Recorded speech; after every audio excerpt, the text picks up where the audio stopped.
আসসালামু আলাইকুম।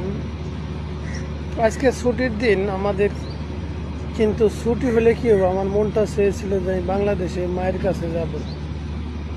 মার হাতে কতদিন ভাত খাই না, কতদিন মার জন্য ভালো লাগে না। রাত্রে ঘুমাইছি 12টায়, ঘুমাইছি রাত্রে, বলছে ডিউটি আজকে নাই। তা আমি বললাম, মা আমি যদি পাখি হইতাম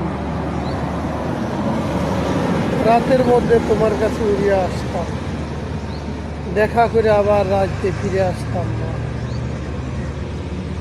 বিদেশের মাটিতে মা কেহ নাই, তোমাদের কথা মনে পড়ে।